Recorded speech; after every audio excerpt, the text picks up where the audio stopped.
Hello guys! For today's video ay tuturuan ko kayo kung paano gumawa ng Facebook page step by step. So, bago tayo magsimula, huwag niyong kalimutang i-like, share, and subscribe sa aking YouTube channel para updated kayo sa aking mga latest video.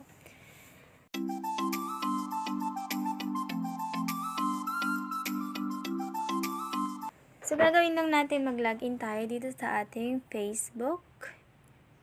Then, makikita natin dito yung page. Click lang natin siya. Then, makikita natin yung create. Click natin ulit. Then, get started. Page name. Kung ano yung name na gusto niyo ipangalan sa page niyo. For example, Orcol online shop. Oh my god, shop. Then next, click next. What category best describes this page? Meron kayo ditong choices, clothing, product, service, personal blog, shopping, and retail. For example, click natin yung clothing. Then click next. Enter a website. Kung meron kayong website, pwede nyo i-enter dito. So, pwede natin din siyang i-skip pag wala talaga. Then, click next. Add image. Maglagay lang tayo dito ng profile picture. For example, ito. Naka-ready na siya. Then, click save. Then, click done.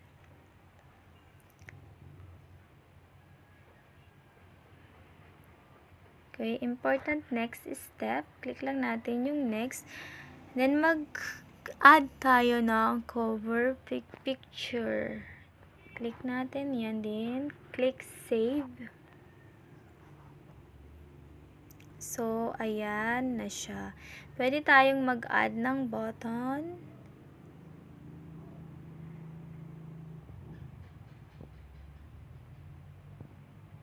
Depende guys sa inyo ito. Pwede kayong mamili. Pwede kayong mag-enter dito ng phone number nyo para makontak kayo. At pwede rin kayo through. Kayo nang bahala dito. Choose a button. For example, call now. And then mag-enter lang tayo dito ng phone number. Okay, sample guys. And then click and then create. Okay. So, kung gusto nating i-view yung ginawa natin, Facebook page, click lang natin ito. View us. So, ito yung itsura ng Facebook page na ginawa natin. So, sa ibang mga details, kayo na yung bahala kung paano pagandahin yung Facebook page ninyo. So, ayun guys. That's all for now. So, thank you for watching. And don't forget to like, share, and subscribe to our YouTube channel. Thank you so much.